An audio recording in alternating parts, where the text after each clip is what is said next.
जय हिंद दोस्तों, स्वागत है आप सभी का आपके अपने परिवार द लॉजिकल साइंस में।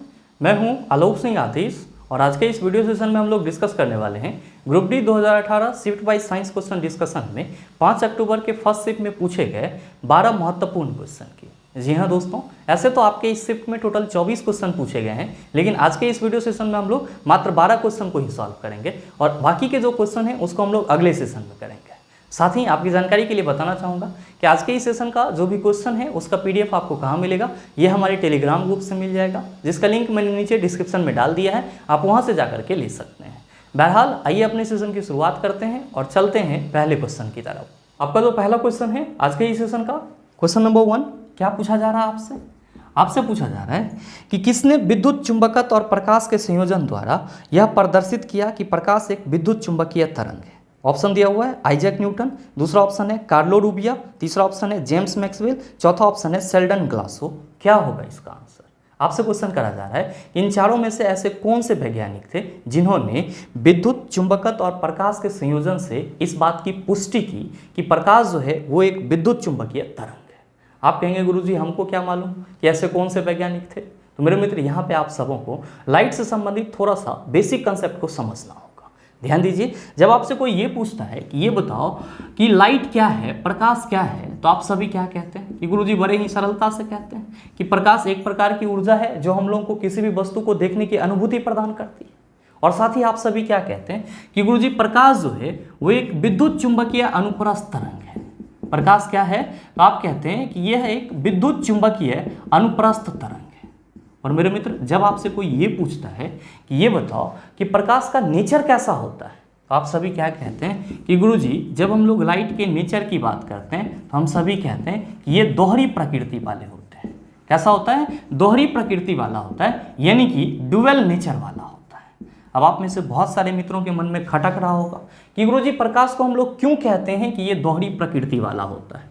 तो आप सभी ध्यान में रखेंगे कि प्रकाश कुछ केस में तरंग की तरह बिहेव करता है और कुछ केस में कण की तरह बिहेव करता है। जैसे कि अगर हम लोग बात करते हैं परावर्तन की, परावर्तन की, अपवर्तन की, या फिर विवर्तन की, या फिर व्यतिकरण की, या फिर ध्रुवन इत्यादि की, तो हम सभी क्या कहते हैं कि गुरुजी इसमें जो प्रकाश है वो तरंग की तरह बिहेव करता है।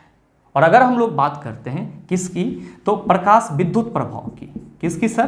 प्रकाश विद्युत प्रभाव की और साथ ही साथ कॉम्पटन प्रभाव की। और साथ ही साथ किसकी?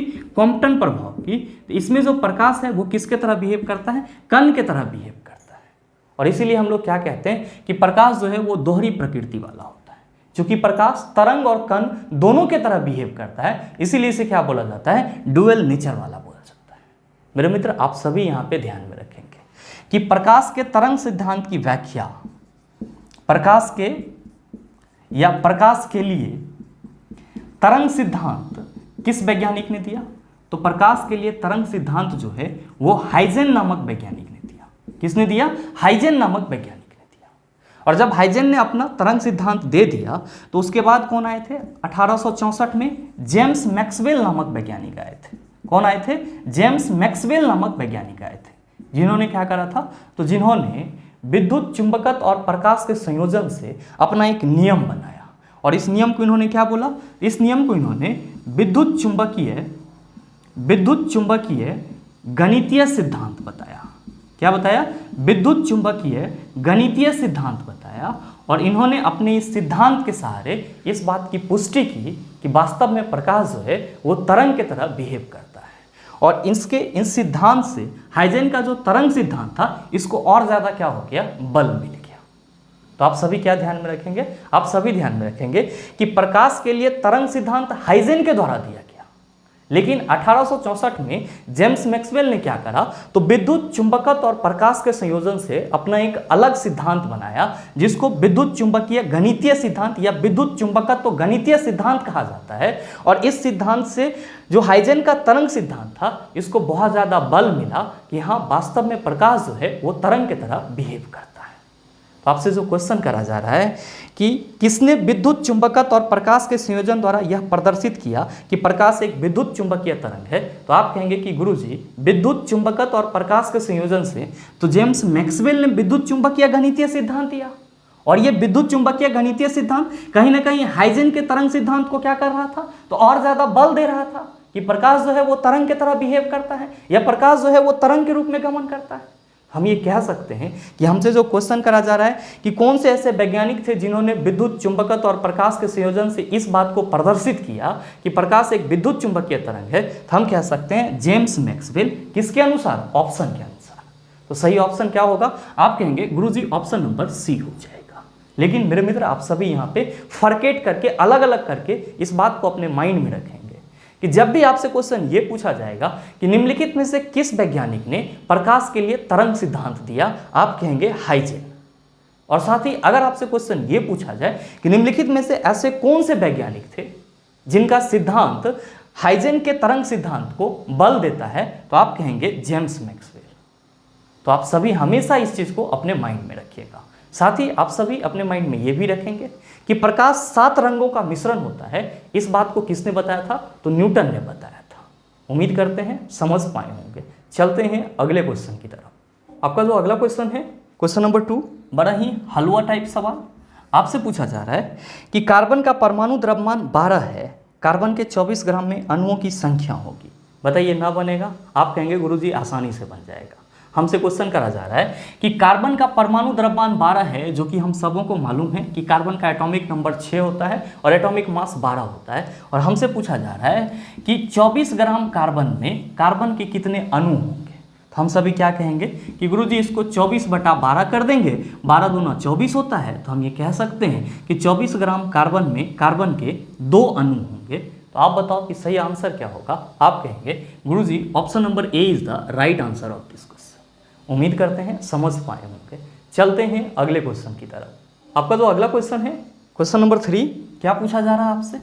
आपसे पूछा जा रहा है कि आधुनिक आवर्त सारणी में डैश अंतिम उपधातु है। ऑप्शन दिए हुए है पोलोनियम, दूसरा है आर्सेनिक, तीसरा है एंटीमनी, चौथा है टेलुरियम। क्या होगा इसका आंसर? मेरे मित्र आप सभी हमेशा ध्यान में रखेंगे, जब भी आपसे क्वेश्चन करा जाए कि अंतिम उपधातु कौन सी है, अंतिम उपधातु कौन सी है, तो आप सभी याद रखना पोलोनियम है। कौन सी है? पोलोनियम है। तो आपके इस क्वेश्चन का सही आंसर क्या होगा? ऑप्शन नंबर ए हो जाएगा। मेरे मित्र ध्यान दीजिएगा कि कुछ बुक में पोलोनियम को उपधातु के कैटेगरी में रखा जाता है, जबकि कुछ बुक में पोलोनियम को उपधातु के कैटेगरी में नहीं रखा जाता है। साथ ही कुछ बुक उपधातुओं की संख्या 7 लिखती है और कुछ बुक उपधातुओं की संख्या 6 लिखती है। तो आप सबों को कंफ्यूज नहीं होना है। आपके ग्रुप डी एग्जाम में या रेलवे के एग्जाम में जब भी आपसे क्वेश्चन पूछा जाए कि उपधातुओं की संख्या कितनी होती है, तो आप सभी क्या कहेंगे? 6 होती है। ठीक है। और अगर कहीं पे आपसे क्वेश्चन ये करा जाए कि उपधातुओं की संख्या होती है और आपके ऑप्शन में 6 न हो 7 हो, तो आप वहाँ पे 7 टिक करेंगे, तो आपका आंसर सही होगा। बस ये डिफरेंसेस आप ध्यान में रखेंगे कि कुछ बुक पोलोनियम को उपधातु की कैटेगरी में रखती है और कुछ नहीं रखती है। और ऐसे जब भी आपसे क्वेश्चन पूछा जाएगा कि अंतिम उपधातु कौन सा है, तो आप कहेंगे पोलोनियम। क्यों? क्योंकि अगर पोलोनियम को हम लोग उपधातु के श्रेणी में हटा भी देंगे तो सर अंतिम तो हमारा यही होगा, क्योंकि हम लोग वर्षों से यही पढ़ते आए हैं कि उपधातुओं की संख्या 7 है और लास्ट में हमारा पोलोनियम आता है।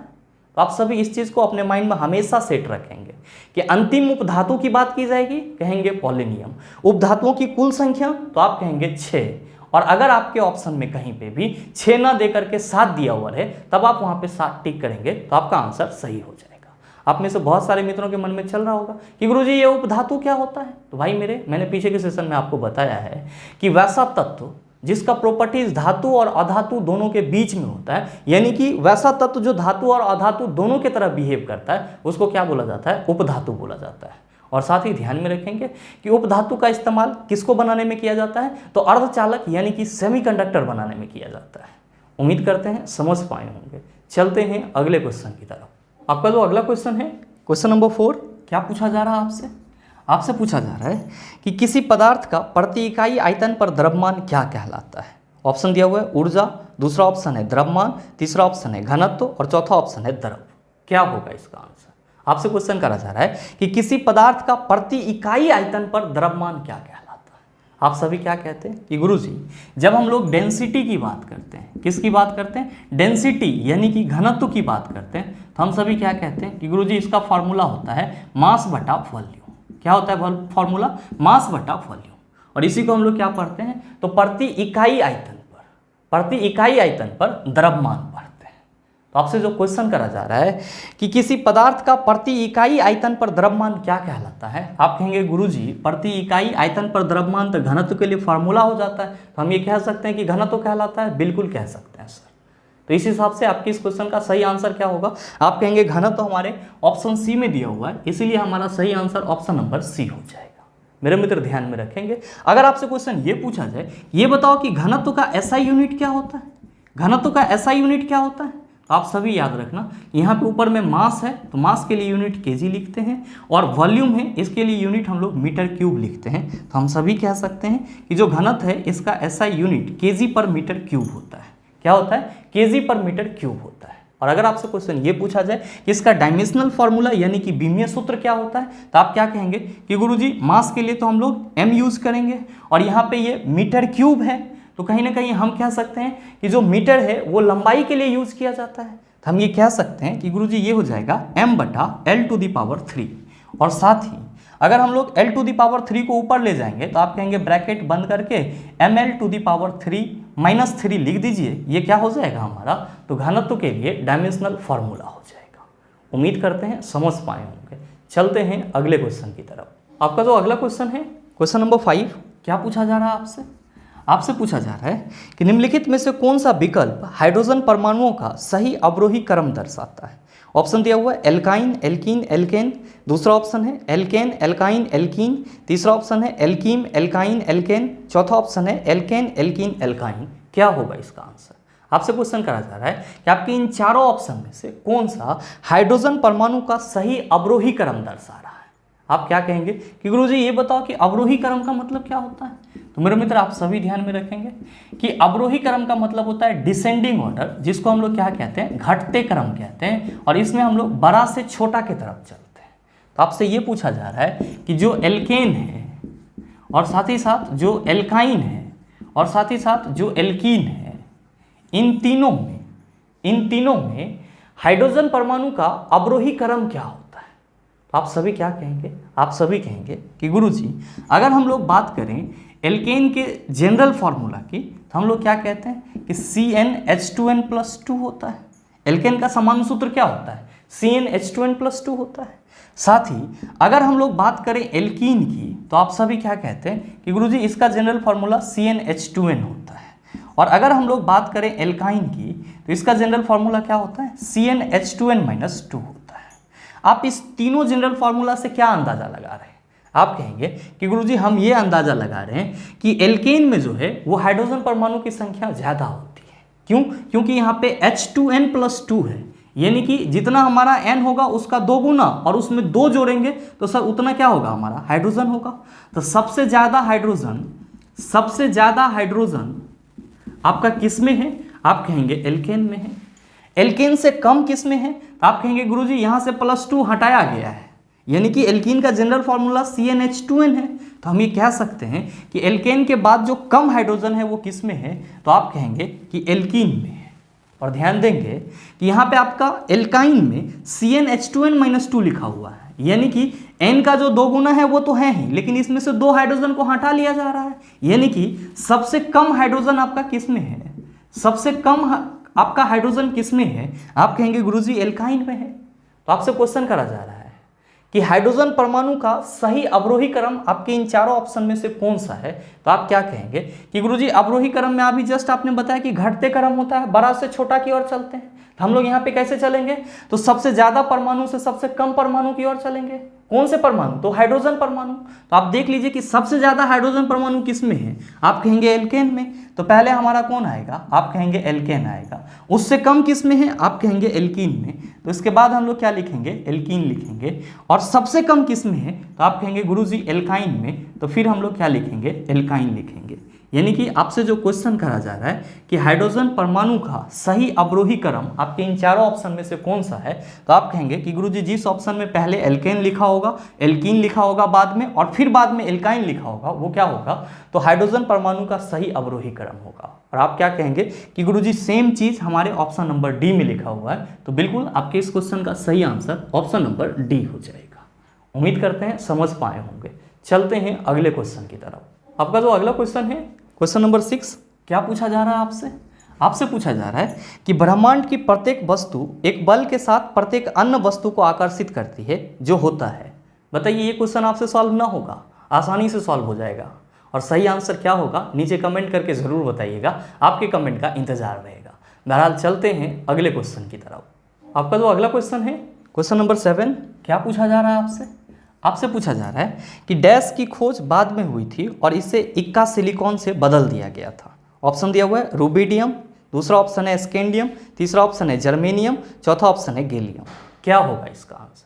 आप सभी कहेंगे कि गुरुजी आपने कई बार बताया है कि जब हम लोग इक्का सिलिकॉन की बात करते हैं तो इक्का सिलिकॉन को किससे रिप्लेस किया गया, तो आप कहते हैं कि गुरुजी जर्मेनियम से रिप्लेस किया गया। और जब हम लोग बात करते हैं इक्का बोरोन की तो इसको किससे रिप्लेस किया गया, आप कहते हैं स्कैंडियम से रिप्लेस किया गया।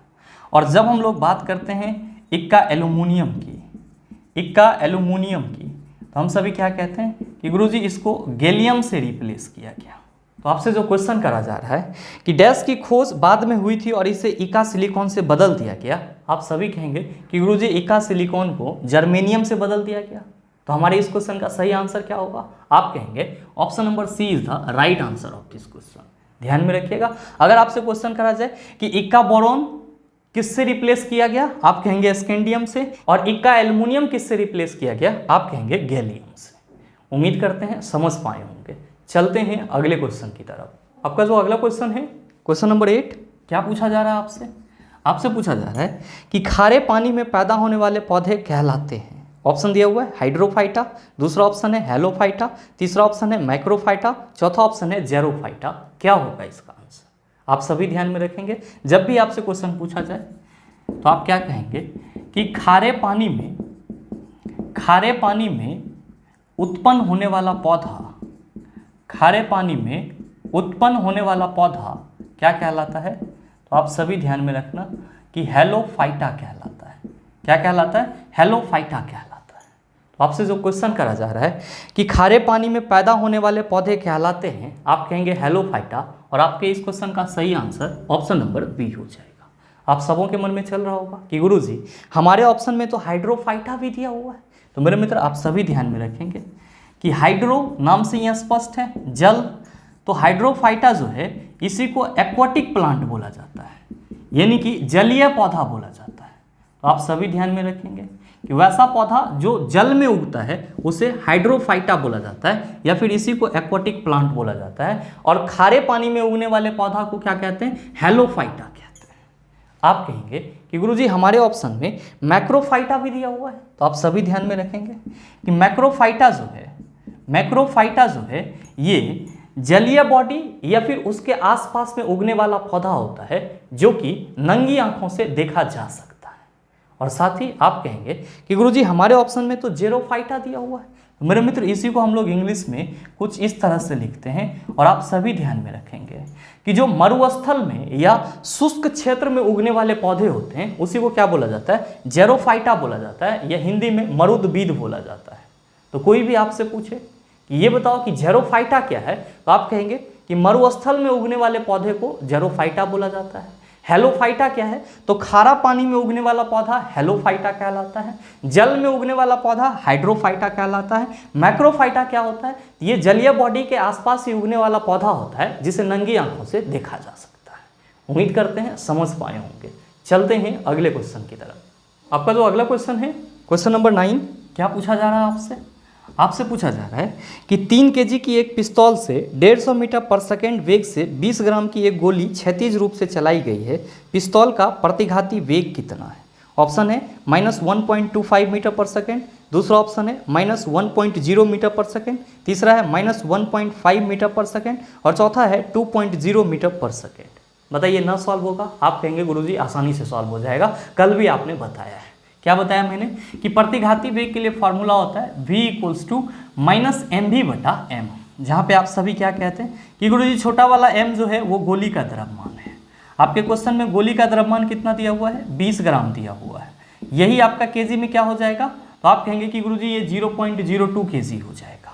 साथ ही गोली का वेग कितना दिया हुआ है? तो सर गोली का वेग जो है वो 150 मीटर पर सेकेंड दिया हुआ है। और साथ ही पिस्तौल का द्रव्यमान यानी कि बड़ा वाला m कितना है? तो गुरुजी वो 3 केजी दिया हुआ है। क्या करना है? तो सभी डाटा को इस फॉर्मूला में पुट कर देना है। आप क्या कहेंगे कि v इक्वल टू हो जाएगा माइनस जो आपका गोली का द्रव्यमान है वो है 0.02 और गोली का वेग कितना है?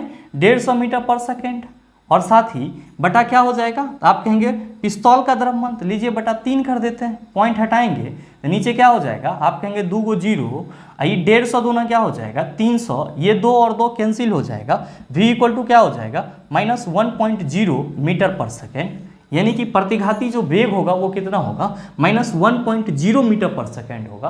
तो आप बताओ कि सही आंसर क्या होगा? आप कहेंगे option number B is the right answer of this question. उम्मीद करते हैं समझ पाए होंगे।